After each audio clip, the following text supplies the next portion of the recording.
Ujú. A ver, aquí como te digo, nos mezclan varias cosas al mismo tiempo, ¿no? Pero sobre todo vamos a hablar de la genética. Esto es un poquito más, vamos a hablarlo un poquito más conceptualmente.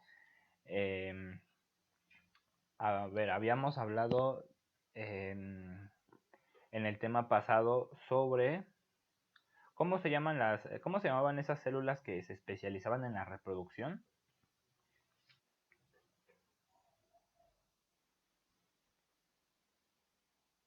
Los gametos. Muy bien, gracias por decirme, a mí ya se me había olvidado. Se me olvidó. Te iba a preguntar qué son los gametos, pero mejor volteé la pregunta, es que se me olvidó. A mí también se me olvidan las cosas. Ok, son los gametos. Entonces, lo primero que debemos saber es que la reproducción sexual, como lo habíamos platicado la clase pasada, requiere de una combinación, de una recombinación genética, ¿sí? Entonces, eso es lo que nos da nuestras características, eso es lo que hace que nosotros nos parezcamos a nuestros papás y a nuestras mamás, que nos parezcamos a los abuelitos o a las abuelitas, a nuestros tíos, porque al fin y al cabo la información no es igual, es diferente, pero es una combinación de la información anterior. Entonces, este, entonces son combinaciones y como habíamos dicho que se manejaba la información mediante el ADN. Específicamente se encuentra enrollada en los cromosomas. El ADN, ¿qué significaba ADN?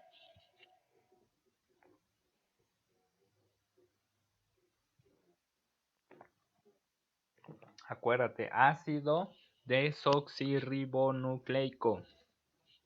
¿Sí? Eso sí te lo preguntan, entonces recuérdalo. El ADN, ácido desoxirribonucleico. Ahí es en donde se encuentra toda la información.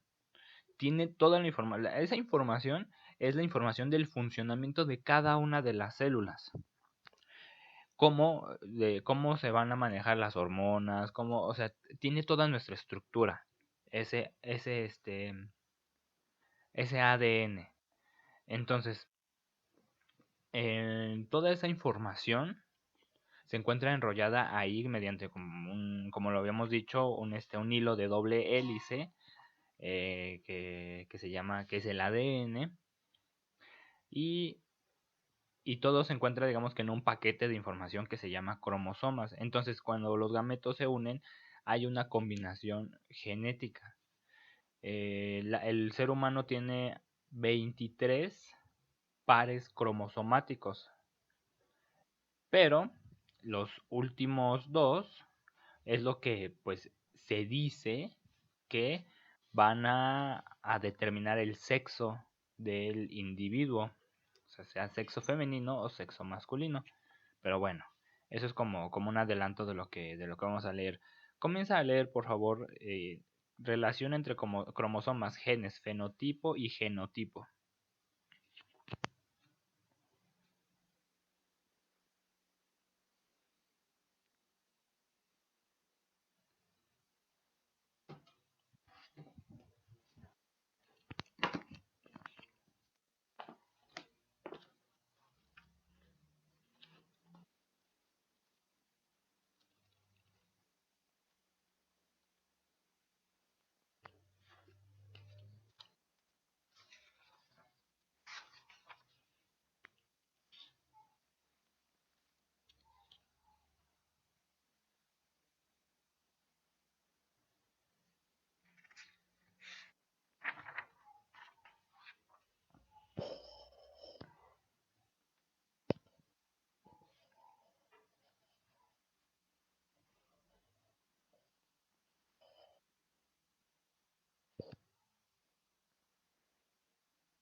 Ok, ya está ahí. A ver, vamos a ver la diferencia. Los cromosomas es la unidad, es el paquete de información en el cual viene envuelto el ADN. Los genes es la unidad de herencia.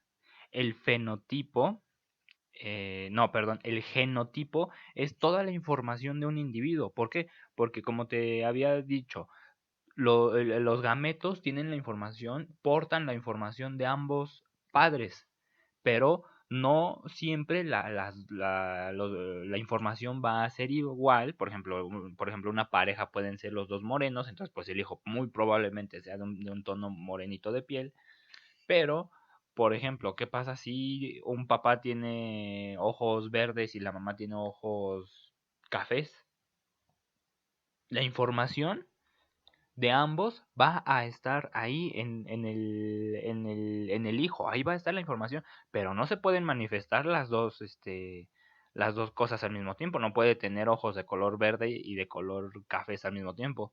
Entonces, ¿qué es lo que pasa? Pues lo que pasa es que se tendrá que expresar solamente uno de los dos, pero la información va a continuar ahí. Por ejemplo, supongamos que se expresan los ojos cafés. El hijo igual va a tener la información de ojos verdes, pero no se va a expresar. Todo el conjunto de información, se exprese o no se exprese, se llama genotipo. La información que sí se expresa es el fenotipo. ¿Está claro? Y así hay muchos ejemplos, ¿no? Por ejemplo, incluso las enfermedades pueden venir incluidas en nuestro ADN, entonces podemos ser más resistentes a ciertas enfermedades y al mismo tiempo más débiles a otras enfermedades dependiendo de nuestros padres. La diabetes es una enfermedad hereditaria que sí se puede transmitir de generación en generación. Claro que puede que se exprese tanto la información del papá o como de la mamá, pero la información ahí va a estar, ¿sí? Aquí no nos está hablando de ese tema que me parece importante, pero yo creo que te lo voy a dejar de tarea, que lo investigues tú. Nada más te lo voy a platicar. ¿Has oído de la selección artificial? La selección artificial es lo contrario a la selección natural. Recuerda, la selección natural era que los individuos pasaban de generación en generación las características que les permitían sobrevivir a algún medio ambiente o bueno, a un ecosistema. Entonces la selección natural lo que hacía era que esas características se iban fortaleciendo y se iban mejorando, se iban afinando. Es un mecanismo.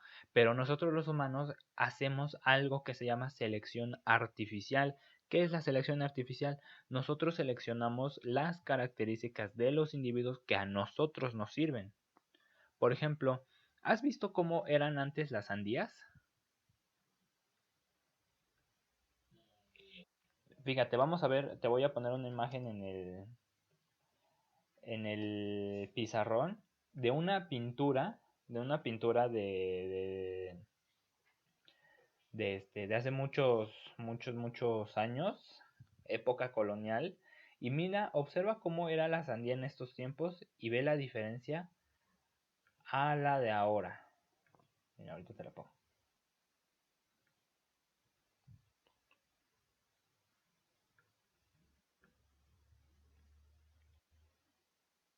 Ya está la imagen. ¿Puedes verla?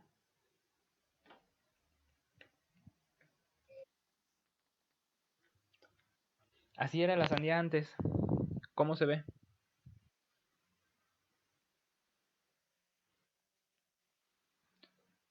Pues casi, casi, ¿no? Se ve súper seca, se ve casi blanca, con muchísima cáscara. ¿Y cómo es la sandía ahorita?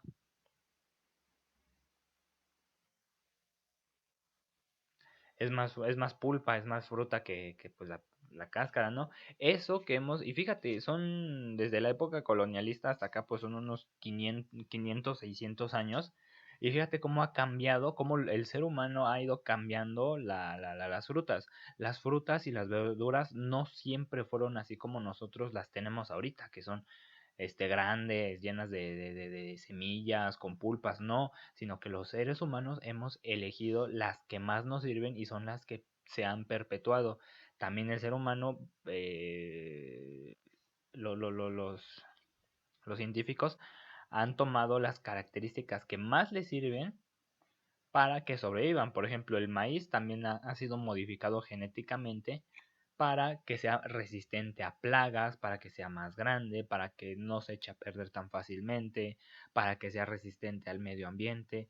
O sea, se selecciona de esa manera y se eligen las semillas, las mejores semillas para que nos den más alimento. ¿Por qué? Porque nos cuesta menos a los seres humanos. Imagínate una sandía así. Aparte de que escaseaban, pues, pues casi no era fruta, era más blanco que pulpa roja. Es más, yo creo que hay más semilla en esa cosa. Entonces, bueno, eso es la selección artificial. Hay un trabajo que se hizo de Mendel sobre los chícharos de Mendel. Lo vas a investigar. Tú lo vas a investigar. Tiene que ver con este bloque de biología. Vas a ver cómo se heredaron las características entre chícharos. Se hizo ahí un experimento con chícharos y se vieron qué características tenían los chícharos, color y la forma. Entonces se comenzaron a hacer cruzas, a reproducir chícharos con plantas de chícharos con otras plantas de chícharos para ver cuáles eran las características que pasaban. Los colores era amarillo o verde y la forma era arrugada o lisa. Entonces se comenzaron a hacer ahí mezclas de selección y de reproducción para ver cuáles eran las características que más se pasaban a los siguientes individuos. Pero bueno, eso lo vas a investigar tú, te lo voy a dejar de tarea porque aquí no viene. Yo creí que se venía y no viene. Bueno, ¿está clara la diferencia entre un cromosoma, un gen, un fenotipo y un genotipo?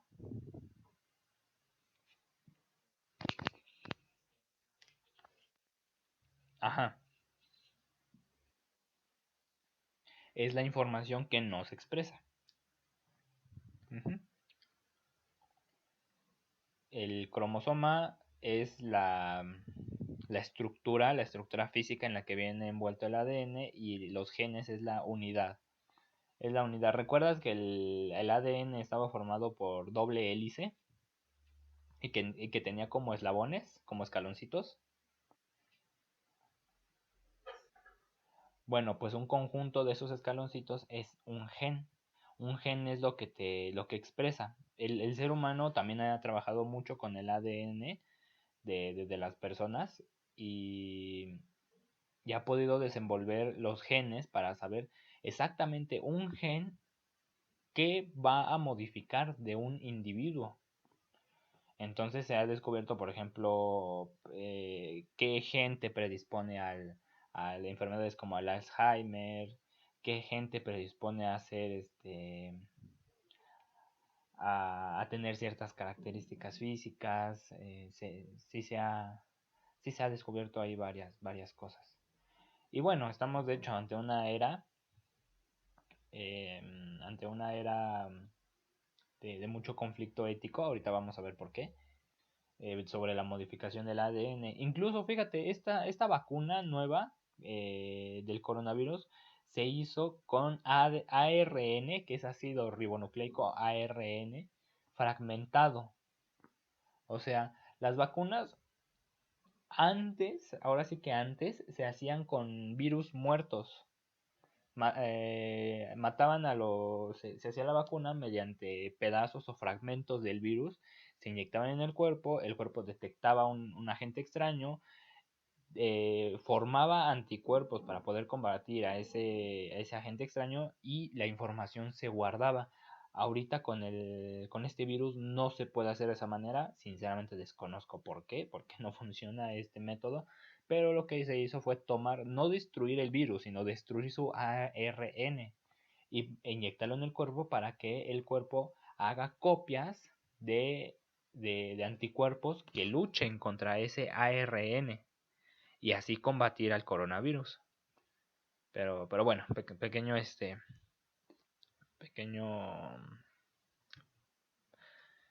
momento de cultura general. Vamos a continuar, por favor, con métodos, beneficios y riesgos de la manipulación genética.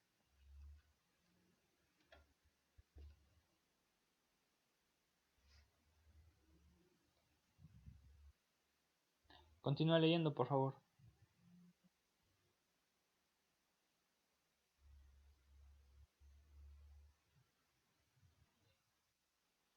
En la siguiente página, 454, métodos, beneficios y riesgos de la manipulación genética.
Hasta ahí. Ya, perdón.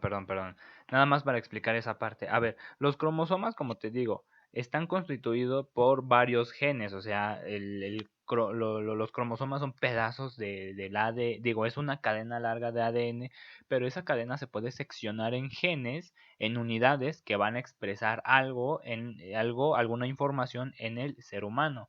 Los gametos, cada uno tiene 23 cromosomas y cuando se fusionan, pues tenemos 23 pares, pero los cromosomas tienen diferentes genes y aunque, por ejemplo, bueno, eso es algo, es un dato ahorita que quiero sacar. Cuando se fusionan estos dos gametos, la mujer o el gameto femenino siempre va a dar cromosomas XX, mientras que el hombre en el esperma tiene X y Y. Entonces,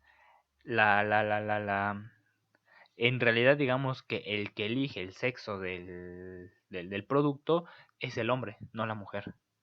La mujer siempre va a aportar X, el hombre aporta X o Y. Entonces ya dependiendo de lo que caiga, será femenino o masculino. También pasa otra cosa. Fíjate, aquí nos está hablando de algo llamado sexo cromosomático. Como te digo, los cromosomas vienen en pares, pero solamente unos genes se van a activar y otros genes no se van a activar. Cromosomáticamente hay personas que son del sexo masculino, pero que se expresa el femenino. Y al revés, hay personas que cromosomáticamente son del sexo femenino, pero se expresa el masculino. Por eso es que hay una gran variedad y gama de personas. Y nada más quería resaltar eso y que hay enfermedades ligadas con los cromosomas. Un cromosoma un cromosoma tiene muchísima información que repercute en diferentes áreas del cuerpo humano en tanto a fenotipos. O sea, no hay un cromosoma para el color de cabello, y un cromosoma para el color de piel, y un cromosoma para esto, y un cromosoma para el otro, no, sino que todos los cromosomas tienen pedacitos de información de diferentes áreas del cuerpo humano. Pero hay enfermedades que se expresan exactamente en un cromosoma. La hemofilia solamente ataca a hombres. Me parece que ataca más a hombres que a mujeres. Y también el daltonismo ataca más a hombres que a mujeres. ¿Por qué? Porque se encuentran en el cromosoma X. Y el cromosoma X es lo que nos da las características masculinas. Hay diferentes enfermedades. Por ejemplo, el síndrome de Down también es un problema cromosomático. Sobre todo los síndromes. El síndrome de Down, el síndrome de Turner, el síndrome de... Hay una enfermedad que se llama síndrome de Patau. Hay diferentes enfermedades que se expresan en los cromosomas. ¿Por qué? Porque después la creación de los óvulos o la creación de los espermatozoides no es, no es perfecta, sino que se llegan a dar ciertos errores. Entonces faltan partes de cromosomas o falta todo un cromosoma o le falta información a ese cromosoma. Y por eso es que llegan a haber tantas enfermedades. Ahorita vamos a hablar un poquito más de enfermedades. Continúa, por favor. Una mutación es un cambio.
Bueno, ahí en la imagen se ve trisomía 21. ¿Por qué? Porque hay hay un trío de cromosomas, cuando solamente debe haber por pares. Entonces ahí hay una trisomía, hay información ahí confusa y se llegan a dar estas enfermedades, estos síndromes. Em, Bueno, aquí nos está hablando de otra cosa, los elementos que pueden llegar a causar mutaciones genéticas, sobre todo los rayos X. No sé si tú sepas que por eso se creó el ultrasonido. ¿Por qué? Porque no, los rayos X son un tipo de radiación que puede alterar el ADN. Entonces, pues no puedes poner a una mujer embarazada a rayos X porque puede alterar el producto. Entonces se utiliza el ultrasonido que no involucra ningún tipo de radiación que altere el producto. El ultrasonido lo que hace es mandar ondas de sonido, pues como lo dice su nombre, rebotan y el ultrasonido lo que hace es captar las ondas rebotadas y genera una imagen con las ondas que están rebotadas. Digamos que hace un relieve con el sonido. Qué tan rápido llega el sonido y con qué tanta intensidad para detectar las masas. Entonces, bueno, hay diferentes tipos de... Dame un momentito, perdón, es que para evitar malformaciones genéticas. Continúa leyendo en la siguiente página, por favor. Ah, no, abajo, abajo. Actualmente con el uso de la biotecnología, ahí.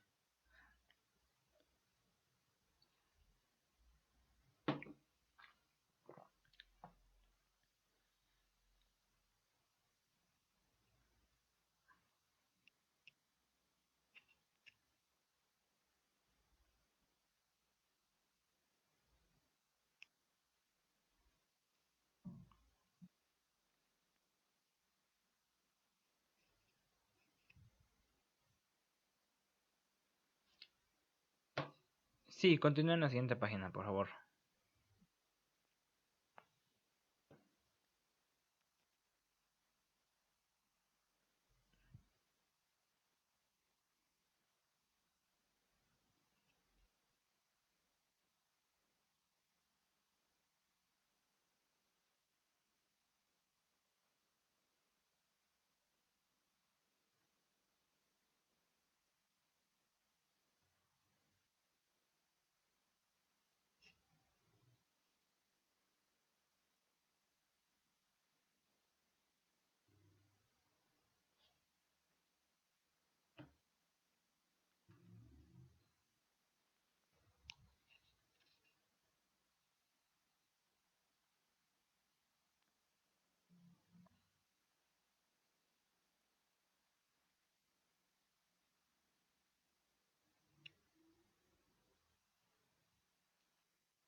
Hasta ahí.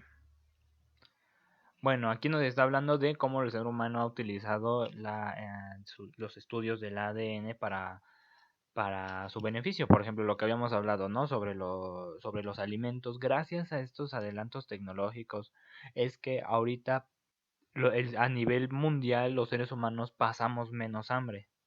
¿Por qué? Porque si no existieran, los frutos serían mucho más débiles, mucho menos nutritivos, con menos pulpa, con menos partes aprovechables. Serían mucho más caros, escasearía más y pasaríamos más hambre. Pero bueno, por suerte la tecnología nos ha dado grandes adelantos y grandes cambios para que eso no ocurra. Sigue habiendo hambre, sigue habiendo problemas alimenticios, pero bueno, esas más que cuestiones tecnológicas son cuestiones de la redistribución de los alimentos. Y aparte, fíjate, este ejemplo ya no me acordaba, alguna vez sí lo leí, lo estudié, cuando a una persona le da diabetes, su cuerpo le es difícil crear insulina. La insulina es una hormona que ayuda al procesamiento de los azúcares. Entonces, cuando ya no se genera insulina, pues llegan a haber muchísimos problemas. La insulina del cerdo y de los bovinos, de las vacas, es muy parecida a la humana. Entonces, pues se utilizaba anteriormente, pero bueno, no era lo mismo exactamente, por eso es que generaba problemas en la salud. Pero ahora, con ayuda de los estudios de ADN, se puede generar insulina de otros métodos como utilizar las bacterias. Entonces, bueno, como te digo, esto de los estudios genéticos ha ayudado muchísimo al ser humano. Continúa con el siguiente, con la siguiente parte, por favor, con el siguiente párrafo.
Génica.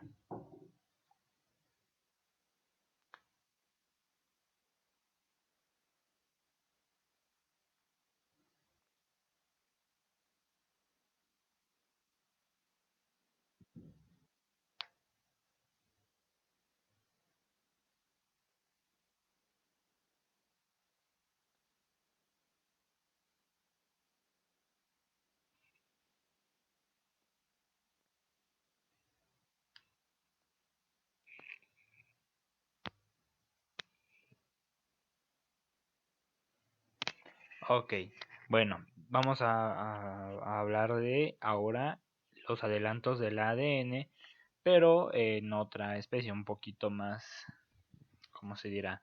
Con temas un poquito más controversiales. Por ejemplo, la clonación, porque podemos ya clonar seres vivos, o sea, dos seres humanos con la misma información. Digo, hay veces que, por ejemplo, salen gemelos, o por ejemplo, yo me parezco mucho a mi hermano, nos podemos parecer mucho, pero nuestro ADN no es exactamente el mismo. Pero ya se puede clonar personas, o sea, generar personas con el ADN idéntico. Digo, de que se puede. Éticamente es incorrecto.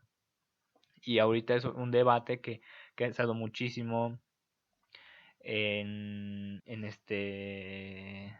sobre la mesa. ¿Por qué? Porque pues decimos los humanos, qué tan ético, qué tan moral, bueno, moral no, más bien ético, qué tan éticamente correcto es que nosotros estemos clonando seres humanos. Con los seres humanos casi no se han hecho experimentos. Seguramente sí, por ahí habrá un científico loco en Rusia, en China, haciendo experimentos de cosas bien locas, ¿no? Pero bueno, no está, eso en realidad no está permitido, no se debe hacer.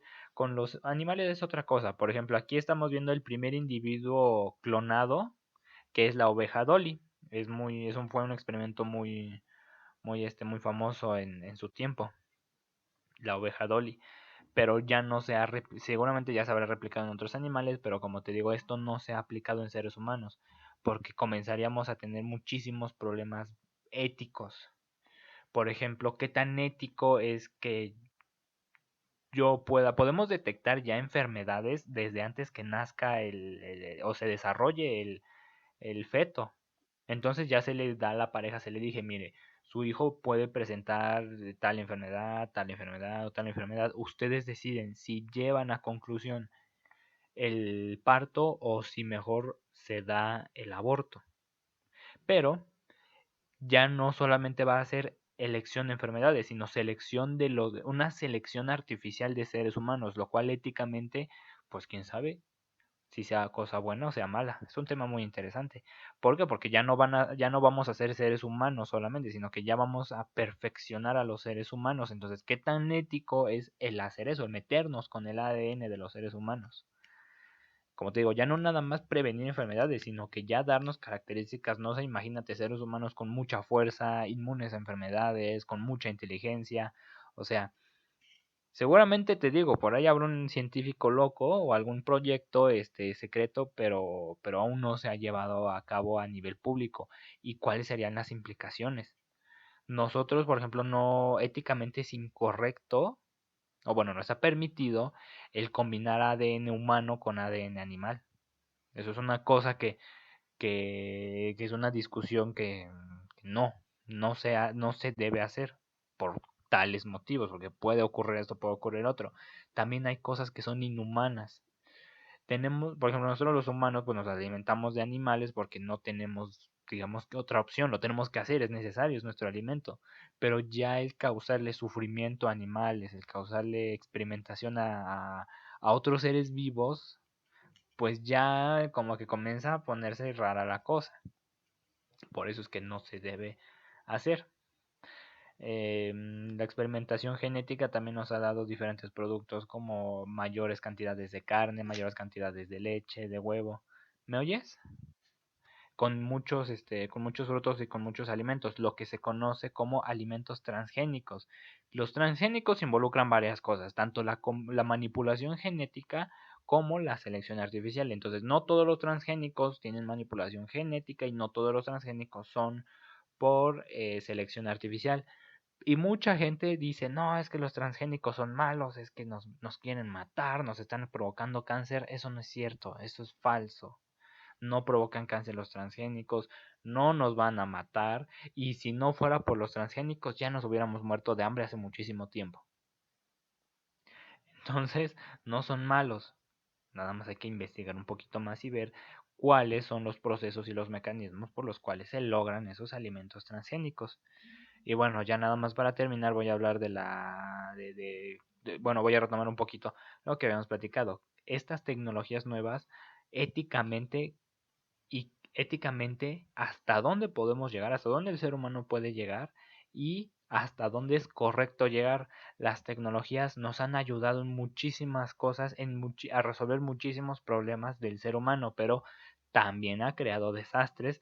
¿Por qué? Porque no tenemos cuidado en cómo utilizamos nosotros nuestra tecnología. Muchísimos accidentes han ocurrido. El de los más grandes, catastróficos y horribles han sido, por ejemplo, la explosión de Chernobyl por descuido humano. Hemos provocado enfermedades nuevas, hemos provocado muertes por ejemplo, ¿sabías que hacia grandes rasgos, digo, esto no es del todo cierto, pero a grandes rasgos, la bomba nuclear tiene la misma tecnología que el horno de microondas? Es lo mismo, son radiaciones. Bueno, sí, son radiaciones controladas débiles y me sirven para calentar mi sopita. Pero la investigación acerca de las radiaciones dio como origen tanto al horno de microondas como a la bomba atómica. La misma investigación sirvió para las dos cosas. Entonces, pues ya del ser humano depende, ¿no? Cómo quiere utilizar las radiaciones.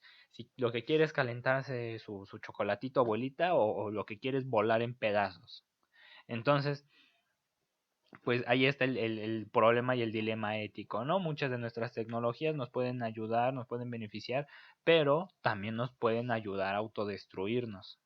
Entonces, ¿hasta dónde se deben desarrollar tales tecnologías, cuáles tecnologías para ayudarnos y no terminar autodestruyéndonos? Porque el ser humano siempre está a un paso de la autodestrucción. Siempre. Siempre estamos a un paso de exterminarnos a nosotros mismos desde tiempos inmemorables. Bueno, con eso terminamos el bloque de biología. Entonces, ya te mando las tareas que hacen falta. Porque me parece que desde la tarea 3 no te he mandado. Ya terminamos el bloque 5 y no te he mandado la tarea 3.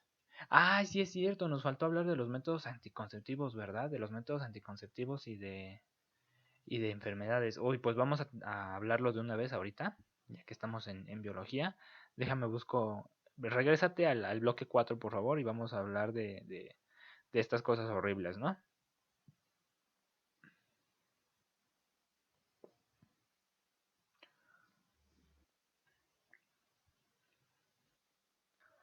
4. Ujú. Ahorita te digo a cuál página.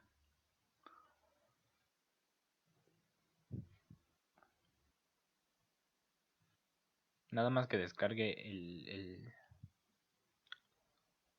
el libro. Bueno, el PDF. Ya lo descargué. Ok, bueno, nos habíamos quedado sobre la plática de enfermedad, de métodos anticonceptivos, ¿no? Los primeros que vimos eran los métodos anticonceptivos naturales o que se basaban en métodos para poder evitar que el esperma llegue al óvulo y que se dé el embarazo, ¿no? El método del ritmo, que es más o menos ver cuando la mujer suelta el óvulo y y evitar esos días, evitar tener relaciones en esos días.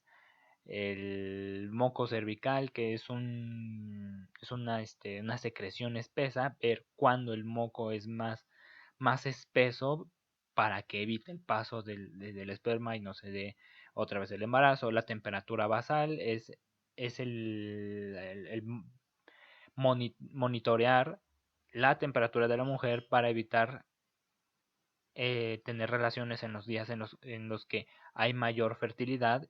¿Por qué? Porque los días de mayor fertilidad hay un aumento de temperatura de alrededor de 5 grados, de 0.5 grados centígrados, perdón. Entonces evitar esos días. Y el coito interrumpido, eh, te- em, que es realizar la eyaculación afuera de la vagina. Cosas que no son recomendables. ¿Por qué? Porque ninguno de estos métodos ahora sí que es un Ave María, dame puntería y a ver que esto no salga. Entonces, no, no se deben llevar a cabo. No, o sea, en los tiempos de nuestros abuelitos en los que los condones eran de tripa de cerdo, pues bueno, ok, tal vez. Y es en serio, antes los condones eran de tripas de animales. No es broma, no es juego. Es en serio, neta, no te estoy bromeando. Así antes eran los condones. ¿Por qué? Pues porque no había de otra. Pero, a ver, déjame me echo una búsqueda rápida.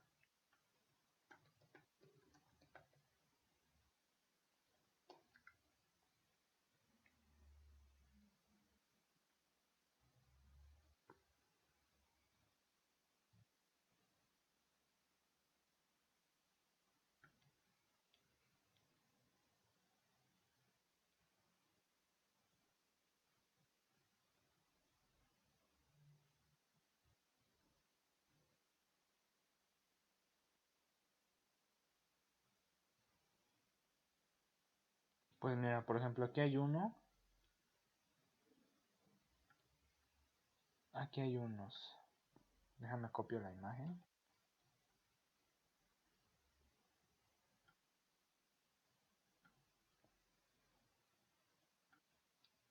Ay, ya me equivoqué. Uy, ya me volví a equivocar.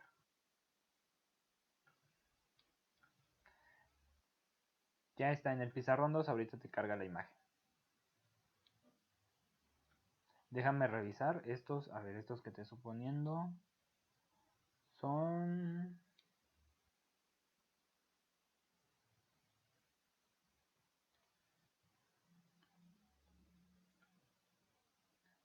Estos son de tripa de cerdo o de cordero, no se sabe, pero son de alguno de ellos dos.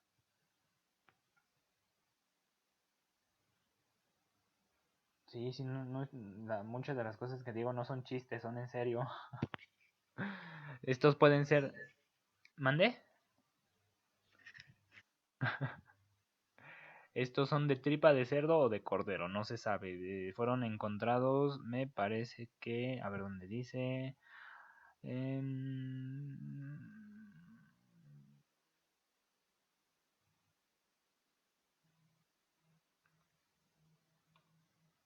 no dice.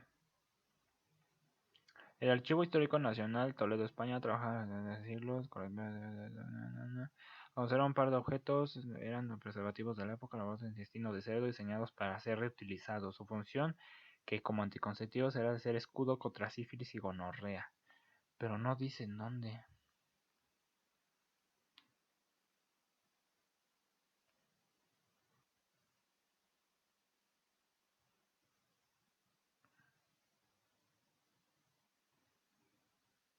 No sé dónde fueron encontrados, pero bueno, yo creo que por los datos aquí de su... Eran de la nobleza, eran pues yo supongo que del siglo XIV, del siglo XV, Edad Media, más o menos. Porque dice que eran de la nobleza los podía utilizar. Bueno, vamos a continuar entonces con los otros métodos anticonceptivos. Ahora están los métodos mecánicos o de barrera, que son simplemente el tapar, el utilizar una barrera física para evitar la fecundación. El primero son los espermicidas, que son cremas o espumas o óvulos, son sustancias que se disuelven en la vagina para matar los espermatozoides. Son como un insecticida de espermatozoides, pues.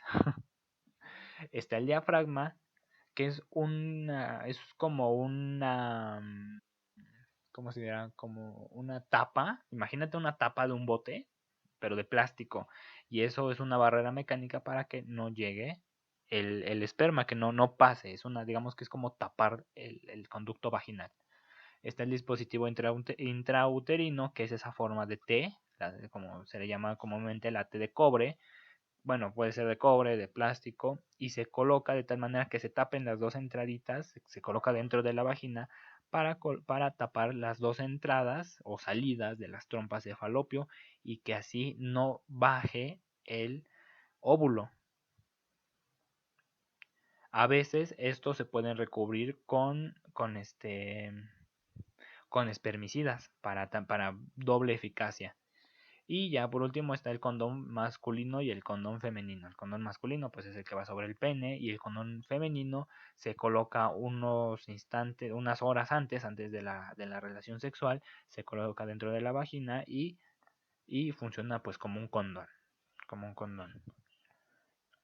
Aunque es más eficaz el condón masculino que el condón femenino. Entonces, este, pues ahí es con cuidado. Después están los métodos hormonales que están sobre todo sobre la mujer.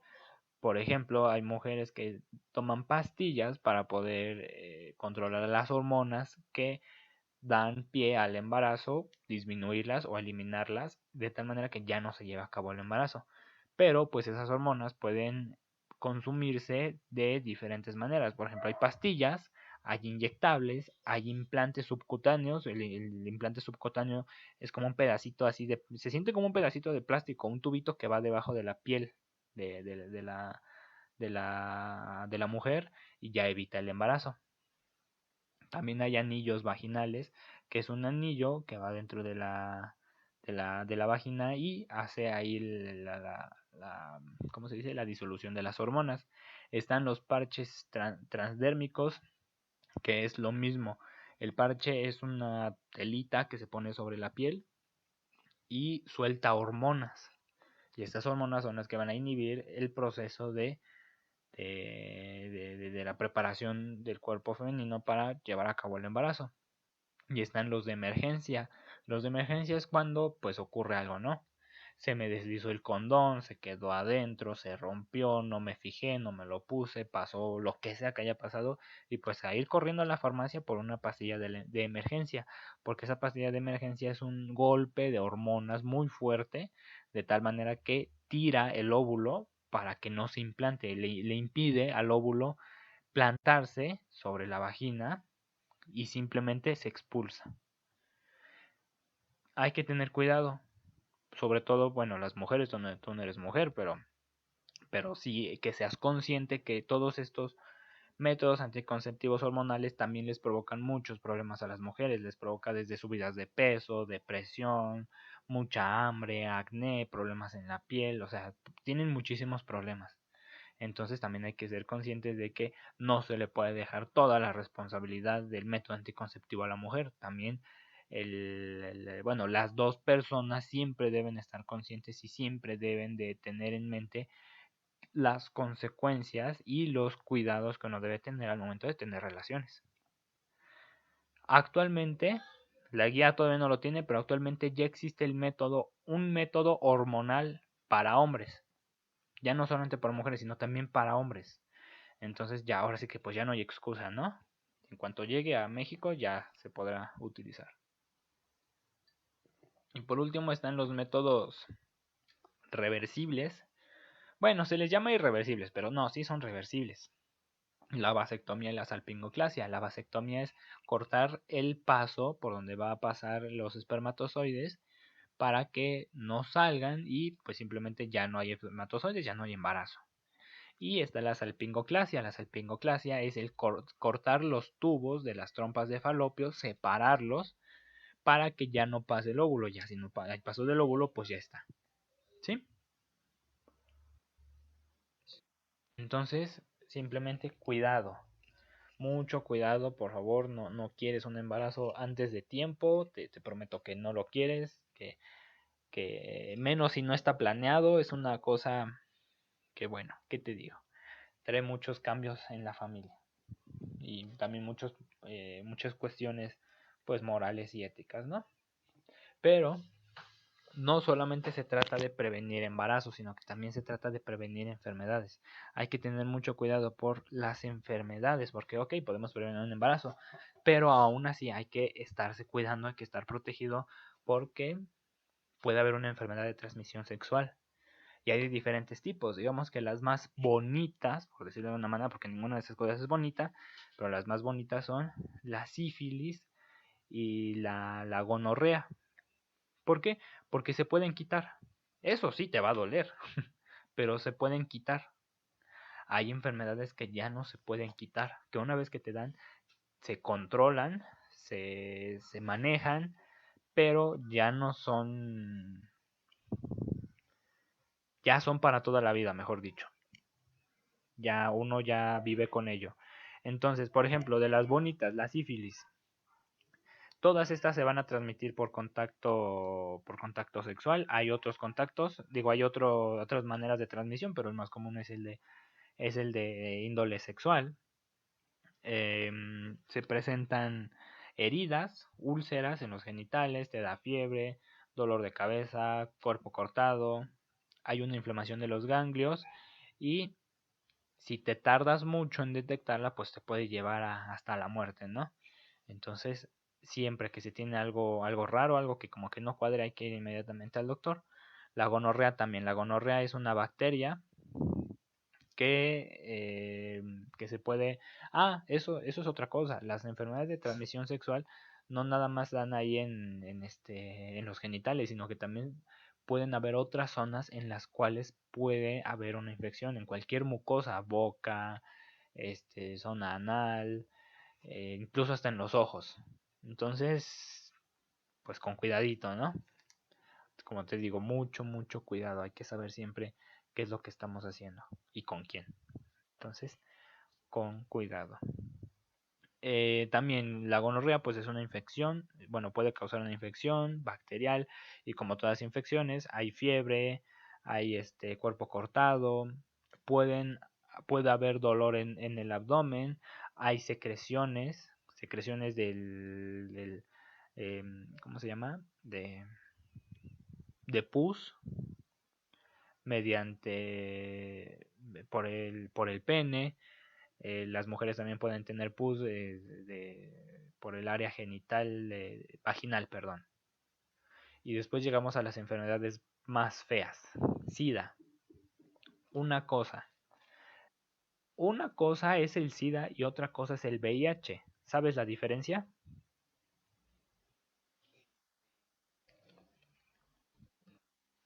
No. Ok.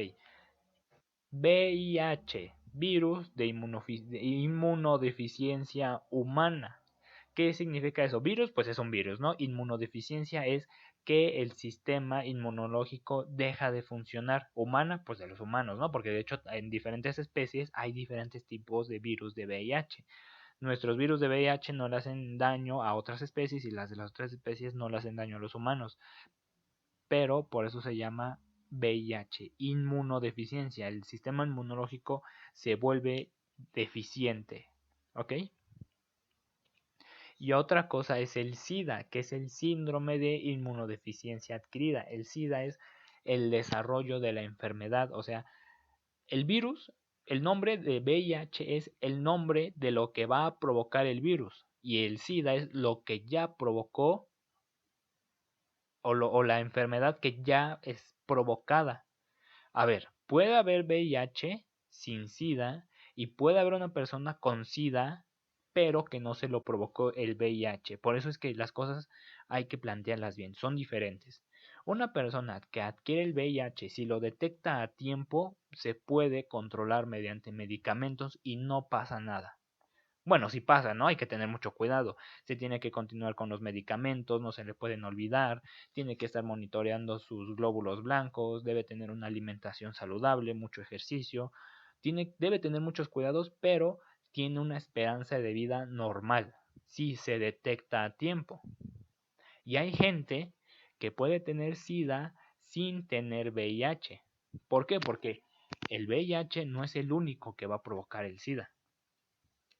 El SIDA puede ser provocado por otras enfermedades inmunes, como ¿cómo se llama esta enfermedad? El lupus. El lupus es una enfermedad que autoinmune. ¿Qué significa eso? Que el sistema inmunológico ataca al mismo cuerpo. Entonces llega a haber un descenso de las defensas del cuerpo y se provoca el SIDA. Entonces son dos cosas diferentes. ¿Sí entiendes la diferencia o la neta no? Más o menos, a ver, como que no entiendes bien.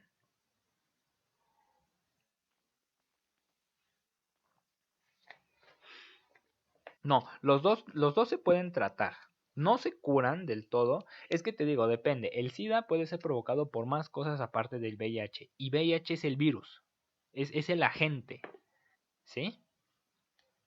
El SIDA es una enfermedad, es un síndrome, pues como lo dice su nombre, es una enfermedad, pero esa enfermedad puede ser provocada por diferentes cuestiones. Es, por ejemplo, como decir, eh, como cuando te da dolor de cabeza. Bueno, puede ser provocado por diferentes cosas. Aumento de temperatura, malestar general, estrés, enfermedades neurológicas. O sea, puede haber muchísimos padecimientos que te generen un dolor de cabeza. Lo mismo pasa con el SIDA. Hay diferentes padecimientos que te pueden provocar el SIDA. No todos son por VIH. Y el VIH es el virus. El SIDA es la enfermedad. Puede haber una persona con VIH, pero sin SIDA. Y puede haber personas con SIDA que no fue provocado por VIH. ¿Sí me explico? Entonces, son diferentes cosas y hay que separarlas. Lo vamos a volver a ver en cívica y ética. Lo importante es, primero, la prevención, prevenirlo, ¿no? O sea, tener cuidado con esa cosa, no la quieres, no la queremos cerca para nada. Entonces, lo primero es la prevención y segundo es quitarle la estigmatización. ¿Por qué? Porque como tú lo habías mencionado, el VIH o el SIDA se puede transmitir de entre hijos, puede haber accidentes, puede haber muchas cuestiones. Incluso ha habido gente que ha adquirido, que adquirió el VIH o el SIDA por una transfusión sanguínea. ¿Por qué? Porque necesitaba la sangre y no se fijaron, no se dieron cuenta, hubo ahí un problema, hubo un error, el estudio no salió bien y le administraron sangre con VIH y entonces pues la persona ya está enferma de ese virus. No fue a propósito, no fue por un descuido, es un accidente.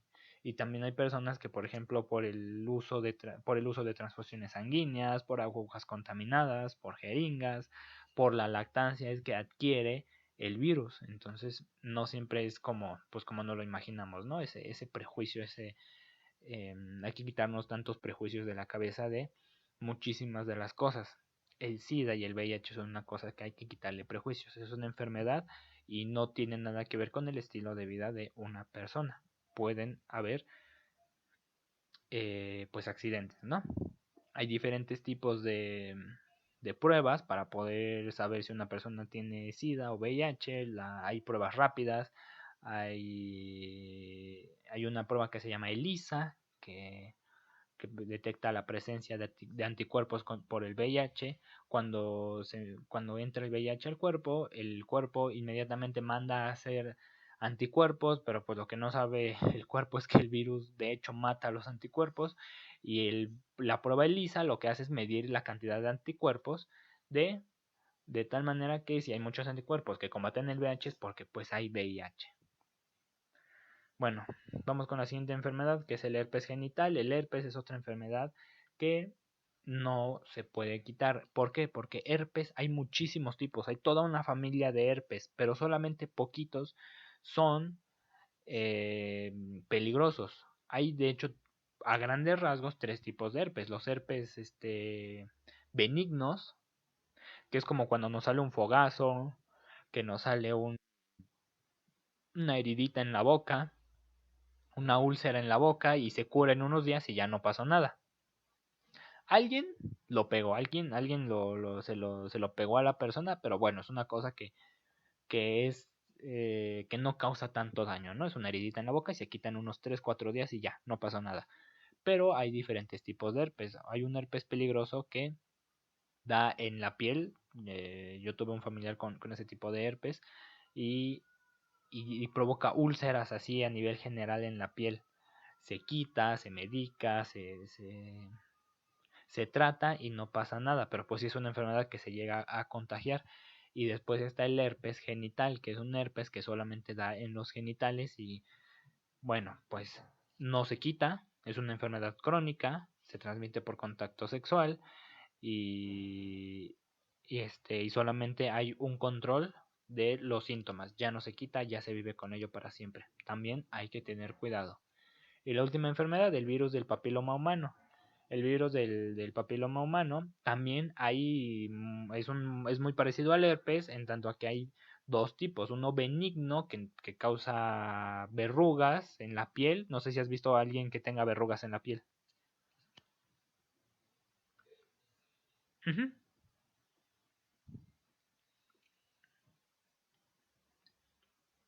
Bueno, pues sí, sí existe. Hay gente que tiene verrugas en la piel que no son contagiosas, no duelen, no lastiman, no generan daño. Y es un BPH benigno, o sea, no te hace mal. Pero también hay BPH maligno, eh, sobre todo de índole sexual. A lo que se refiere con enfermedades de transmisión sexual es a que se transmiten por, pues en su mayoría, relaciones sexuales, pero no siempre tiene que ver con los genitales, hay que tener mucho cuidado. Hay enfermedades que también se pueden transmitir muy fácilmente pues, por contacto con la boca, por contacto con fluidos y otras mucosas del cuerpo humano. Entonces, que sean enfermedades de transmisión sexual no le quita que la única vía de transmisión pues sea la sexual. Bueno, El virus del papiloma humano en la mayoría de las ocasiones ataca más a las mujeres. Tú qué bueno que ya te vacunaste por el virus del papiloma humano, qué bueno, porque así ya no te vuelves ni portador, ni te puede generar tanto daño ya. Normalmente los hombres somos portadores, pero también se pueden llegar a desarrollar, muchas veces se puede llegar a desarrollar la enfermedad en el cuerpo del hombre. Y lo que provoca pues son verrugas en el área infectada. Esas arrugas pues causan dolor, causan incomodidad, pueden llegar a causar cáncer si no se tratan a tiempo. ¿Ok?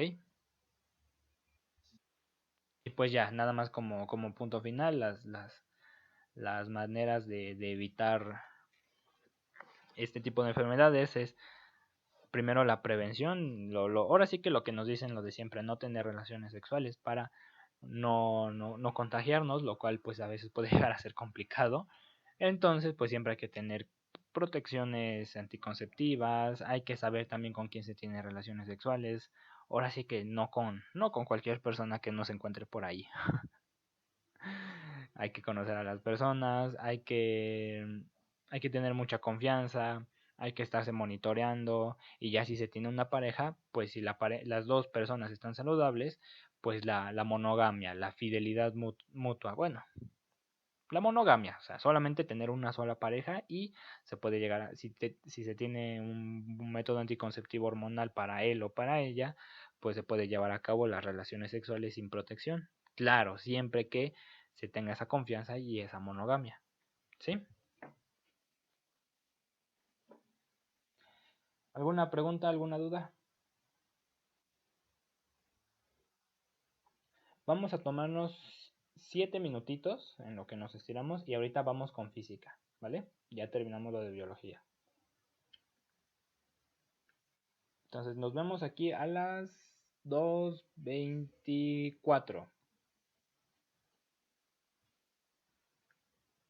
Hay otras explicaciones, bueno, no es que sean otras explicaciones, sino que con esto se complementa el cambio o la naturaleza de los cuerpos. Lo primero que vamos a estudiar ahorita es vectores. Y ahorita me vas a entender un poquito más esto de cantidades vectoriales y magnitudes escalares. Entonces, lo primero que vamos a estudiar ahorita son vectores. Entonces, una de las definiciones de vector es un vector es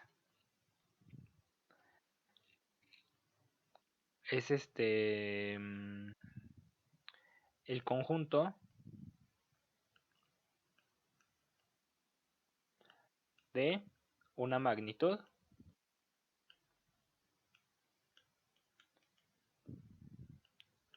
una dirección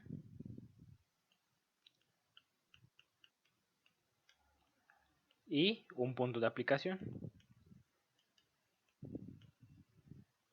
y un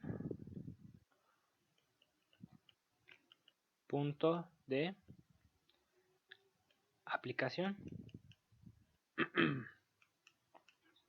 Perdón, es que de pronto cuando ya hablo mucho como que se me seca la garganta. Déjame tomar agua.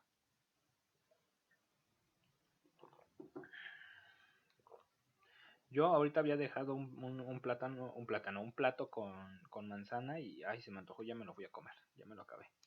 Yo por eso fui a la cocina. Bueno, entonces un vector es un conjunto de una magnitud, una dirección y un punto de aplicación. Lo representamos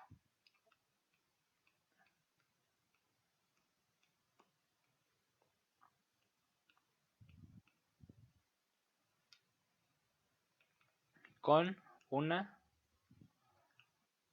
flecha. Entonces, un vector tiene un punto de aplicación. Ay, no, ¿por qué se me volteó? Un punto de aplicación y una dirección. No me gusta.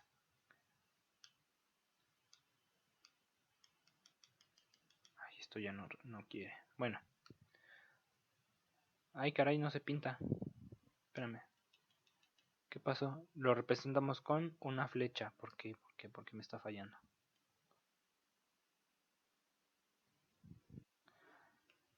espérame tantito, me está fallando mucho esto. Lo representamos con una flecha. A ver, lo voy a volver a dibujar. Y ahí está. Entonces aquí tenemos el punto de aplicación.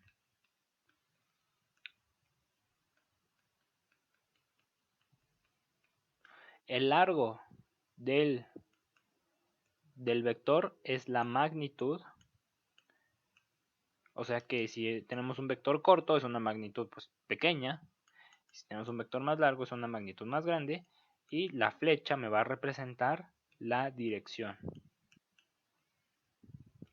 Esto nos es muy útil, los vectores, para diferentes cosas en física y en ingeniería.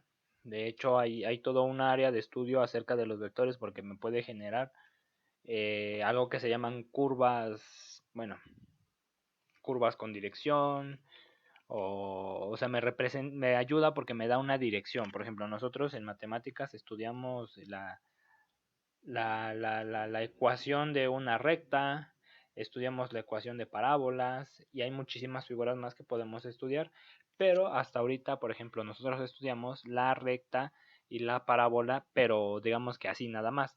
Si nosotros le damos una dirección a la recta y a la parábola, ya tenemos algo que se llama curva orientada. Y es que muchas de las cosas necesitan una dirección. Hay toda un área de estudio para los vectores. Los vectores representan muchas cosas. Se llama cálculo vectorial y álgebra lineal. Son dos áreas que utilizan los vectores. Pero bueno, aún estamos chiquitos, ¿no? Para hablar de eso. Estoy chiquito. Entonces no lo vamos a hablar. Simplemente nos vamos a quedar ahorita con este con que es una flecha. Es una flecha. Hay diferentes maneras de representar a los vectores. Vamos al siguiente pizarrón, por favor.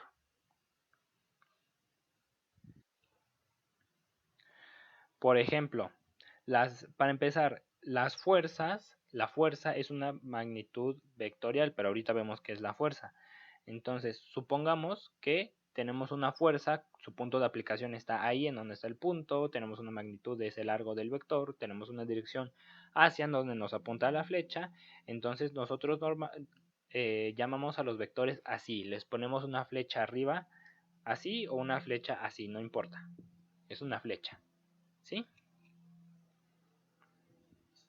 Y una manera es dándoles, para poder identificar un vector, es dándoles un ángulo.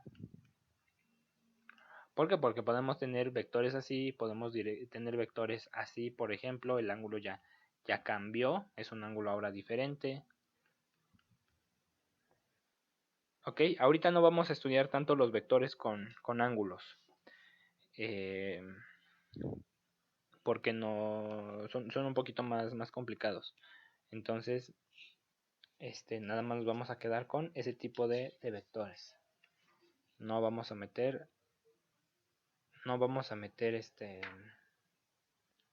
ángulos, aún no. Ahora, ya pasando un poquito a la fuerza,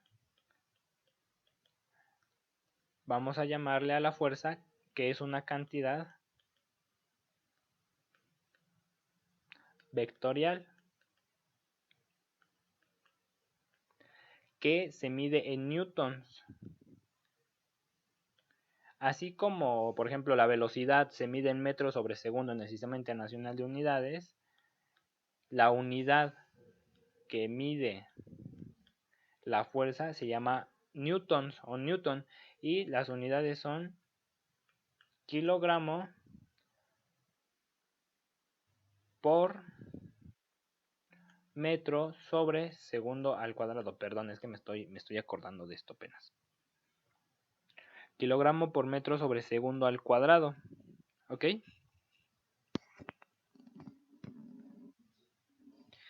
Y una fuerza es la interacción. Vamos a llamarle, a ver. Es que fíjate que aquí en la guía no nos dice, no nos da una definición de lo que es una fuerza. Entonces déjame buscar una una definición más o menos bonita, que no sea tan complicada.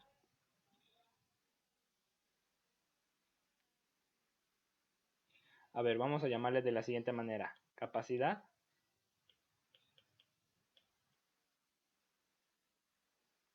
para mover un objeto.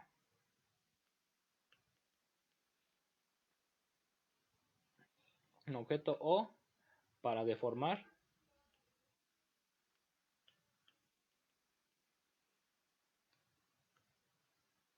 un cuerpo.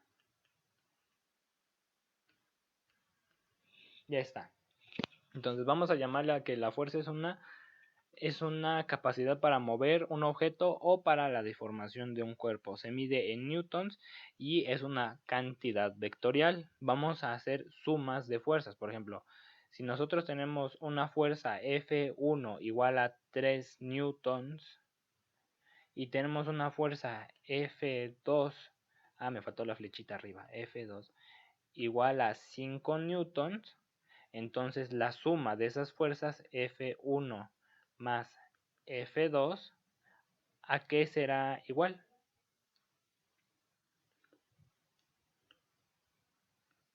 ¿Cuánto será la suma de las fuerzas? ¿7? 8 newtons. Ahora, esto nosotros lo hicimos suponiendo que las dos fuerzas, recuerda, que son cantidades vectoriales. ¿Qué significa? Que hay una dirección. Entonces, aquí supusimos que F1 y F2, que F2, F2 tienen la misma dirección. Pero, ¿qué pasa si tenemos fuerzas con diferente dirección? ¿Qué es lo que vamos a hacer? Vamos a emplear entonces un método de suma o de resta de fuerzas o de vectores mediante el método del paralelogramo. ¿Cuál es el método del paralelogramo? Por ejemplo, si yo te pongo que tengo una caja, lo voy a dibujar abajito.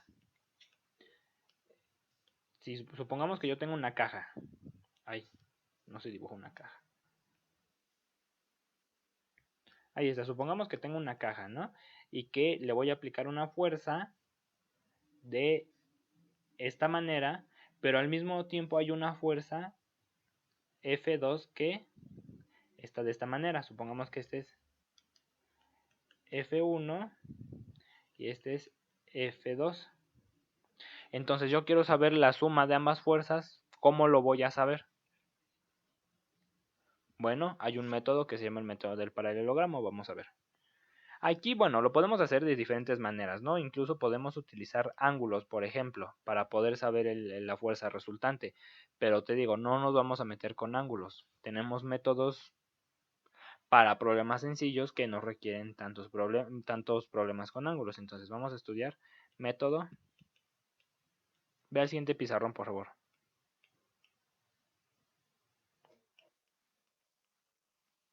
Ajá.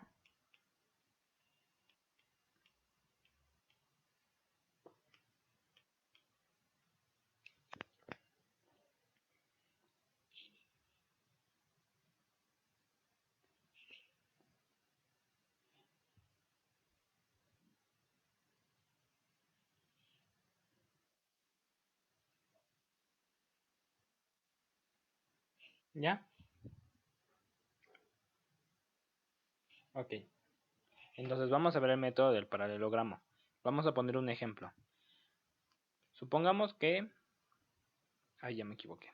Supongamos que tengo un objeto así, una caja, y que tengo una fuerza sobre esa caja que va a actuar aquí, así, de esta manera, y que tengo una fuerza así, así, de esta manera. Entonces tengo F1 y tengo F2.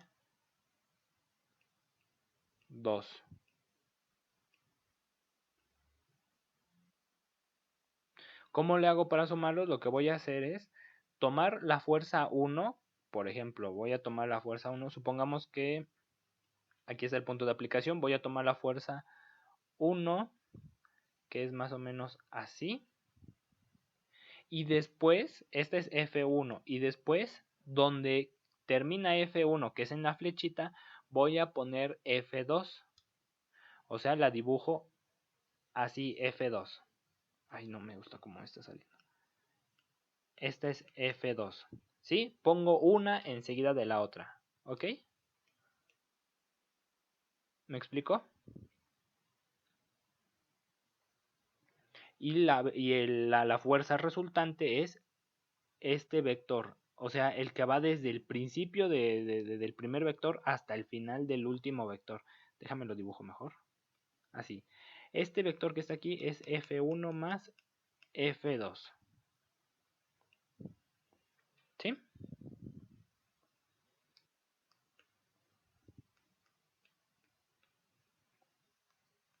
Entonces, para sumar vectores, podemos colocar un vector después de otro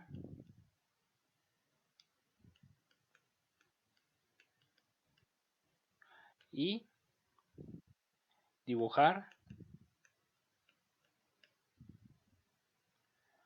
un último vector, dibujar un vector resultante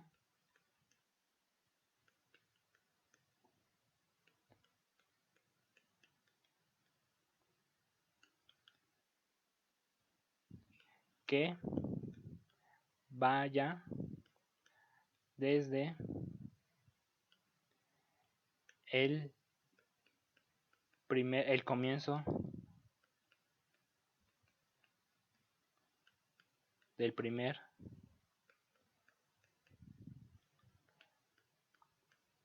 vector hasta el final del último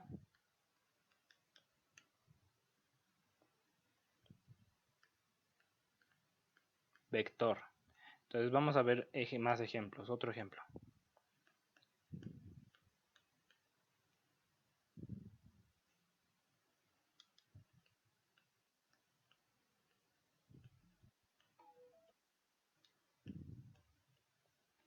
Vamos a ver más ejemplos. Voy a dibujar, por ejemplo, un vector así. Supongamos que tengo un objeto ahí y tengo una fuerza de aplicación así y otra fuerza de aplicación así. Entonces, este es F1, este es F2 y vamos a suponer otra fuerza así de un cuadrito. Este es F3. Entonces, si yo quiero hacer la suma de todos ellos, lo que tengo que hacer es primero dibujar a uno, el que yo quiera, no me importa cómo comenzar. Puedo dibujar primero F3, después F2 y después F1, primero F2, después F1 y F3, me va a dar lo mismo. Observa. Bueno, déjame le hago una modificación a F2. F2 que sea de esta manera. Así. Uy, ¿qué me llegó? Ah, la tarea de Cristian ya me llegó. Ok, entonces, por ejemplo, si yo quiero sumar todo, lo puedo hacer de esa manera. Tú dime, ¿con cuál vector comienzo? ¿Con F1, con F2 o con F3?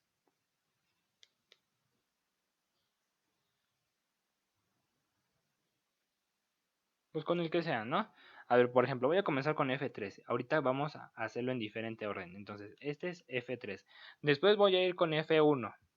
F1 F1 es así.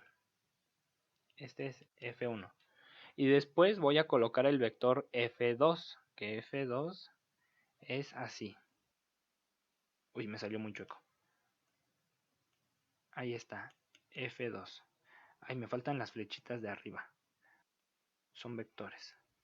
Entonces el vector resultante lo voy a poner de negro. Es este vector. F, le voy a poner F, no sé, F total. Le voy a poner FT. Ahí está, ese vector. Y fíjate, yo voy a comenzar ahora con otro orden. Aquí lo voy a poner como F3 más F1 más F2, que me dio igual a F total o F con T. Voy a comenzar ahora con otro orden. Por ejemplo, voy a comenzar ahora con F1. No, con F2. Voy a comenzar con F2. Bueno, pero de otro color. Lo voy a poner este en azul. Entonces, aquí está el punto de aplicación. F2 primero es así. F2. Después vamos con, ¿qué te parece? Con F1. F1 es así. Bueno, me quedó muy cortito. F2 es así. Y por último, F2, F2. A ver, ¿qué hice primero? F2, después este es F1, con razón, me equivoqué. Este es F1. ¿Y cuál me falta? F3, ¿no? F3 que va así, hacia abajo. F3. Entonces, solamente tengo que unir los vectores desde el inicio del primer vector hasta el final del último vector y me da algo así. Ft grandota. ¿Y ya viste cómo son del mismo tamaño y tienen la misma dirección? No me importa con cuál comience primero. En este caso tengo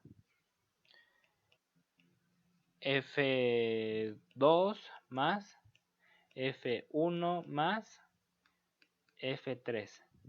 Y esto me da mi F grandota, mi Ft. Entonces no importa el orden, no importa el orden, yo puedo hacer la suma de esos vectores. ¿Está claro esto?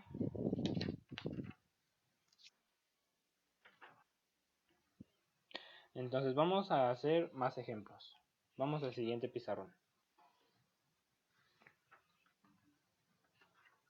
Déjame escribo qué es lo que estamos viendo ahorita porque se me olvida y después te digo que ya no sé qué tareas dejar. Todo se me olvida.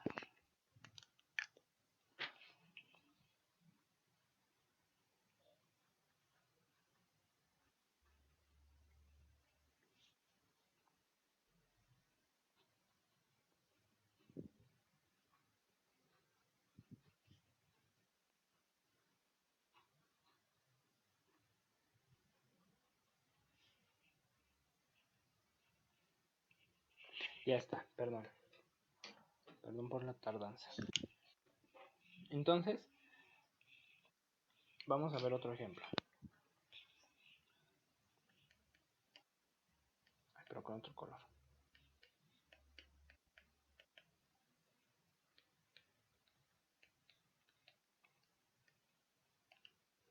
Un objeto se somete a las fuerzas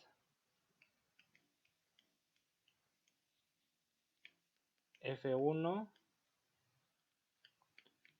F2 y F3 que se representan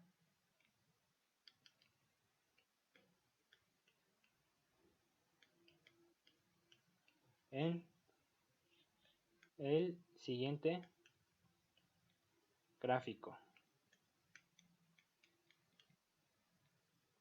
Dibuja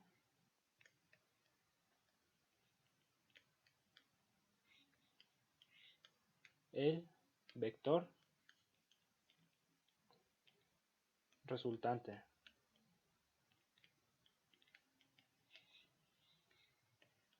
Entonces vamos a suponer que por ejemplo tenemos una caja así y que está sometida a tres fuerzas, ¿no? Por ejemplo, vamos a poner una fuerza así, F1, una fuerza así, F2 y... ay, qué feo me quedó. y una fuerza así, F3. Entonces nosotros queremos saber cuál será el vector resultante de todas esas fuerzas. Entonces aplicamos el método del paralelogramo y comenzamos sumando. Voy a dibujar, por ejemplo, ¿a quién dibujo ahora? ¿A quién dibujo primero? Voy a dibujar primero F3, ¿no? Entonces, F3 es así. Ahí está. F3. Después, en donde termina la puntita de F3, dibujo el siguiente vector. ¿A quién dibujo después? Tú dime a quién dibujo primero.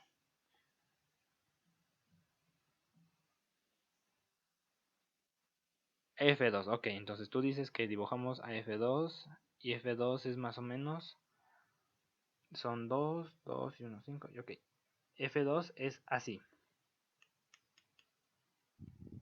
Y ya nada más me queda F1. F1 es 1, 2, 3. Son 2, 2 y 1. Ok. Entonces son... Ya no, a ver. 1, 2, 3. 3 y 2, 2, 1. Ok, lo voy a dibujar de otro color porque se van a encimar. Entonces es así. F1, F1 es así. Y ya nada más tengo que dibujar desde el primer punto de aplicación hasta el final. Entonces la última fuerza es así. Esta es la fuerza total. Ya está. Entonces, bueno, ya nada más, por ejemplo, puedo arrancar la fuerza total y este va a ser fuerza total. Así se va a ver. ¿Ok? ¿Alguna duda? ¿Alguna pregunta?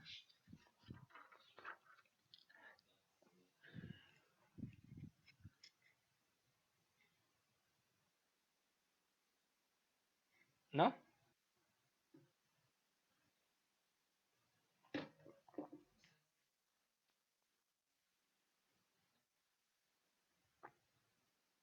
¿Qué?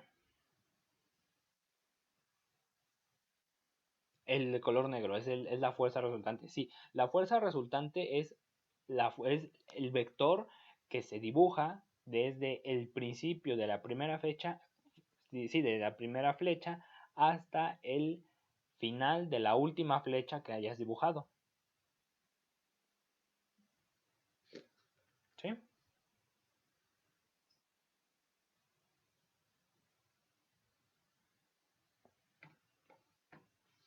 Ok. Entonces el que se utiliza, por eso lo pongo de otro color. Puse de color rojo a F1 porque ahí se me encimó con otro vector.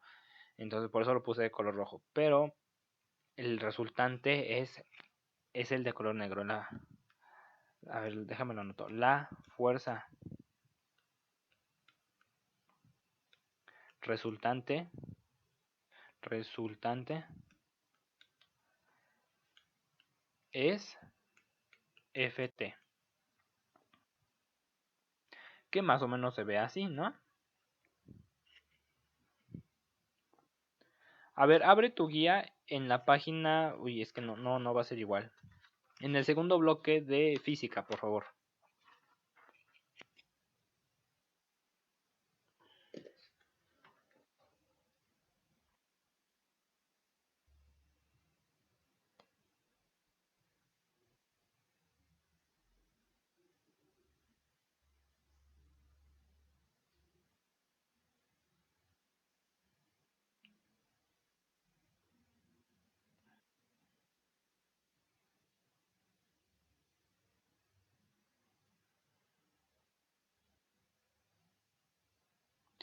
Avanza a la siguiente página y fíjate si hay un ejemplo, el ejemplo que tiene un dibujo de una piñata.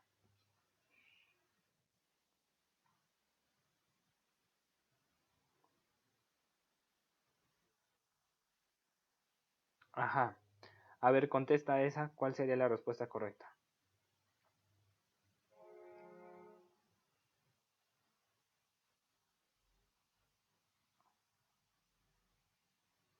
Ah, bueno, pues lee en la siguiente página.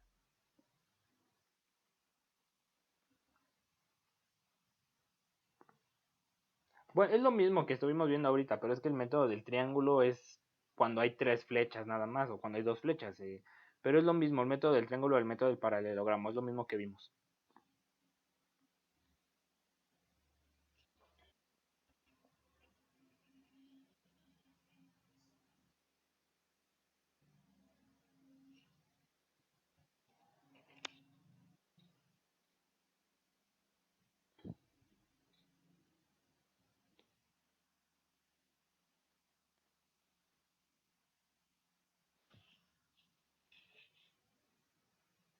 Es la A.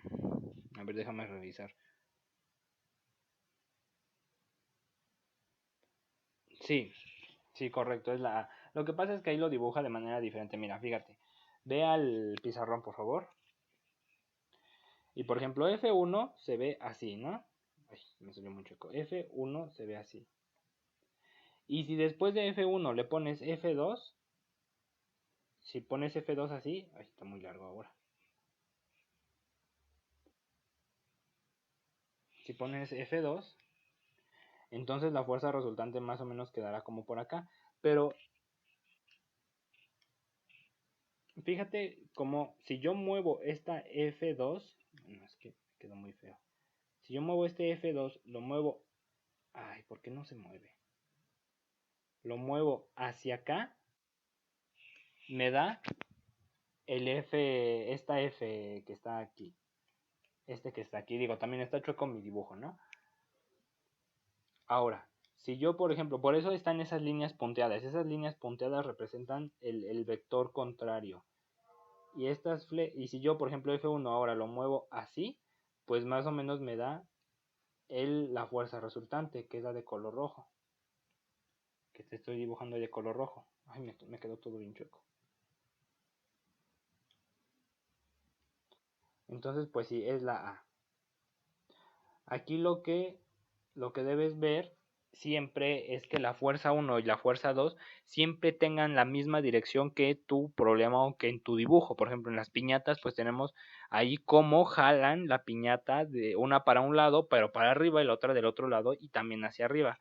Entonces, si tú ves que las flechas están al revés o está volteada una o algo así, pues esa opción ya la puedes descartar. ¿Sí? Bueno, ¿alguna duda, alguna pregunta? Bueno, pues con eso terminamos esta parte de vectores, de fuerzas representadas con vectores. La siguiente clase nos vamos con con las 3 leyes de Newton. Las vamos a estudiar, las vamos a leer y vamos a hacer ejemplos de ellos.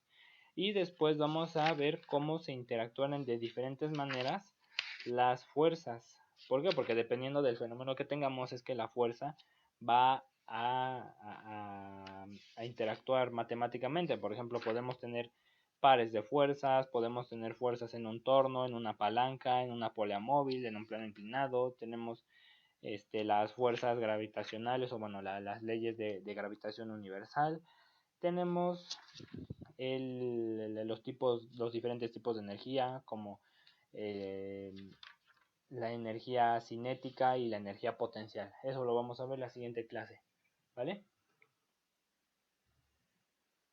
Bueno, pues entonces nos vemos, cuídate, si no tienes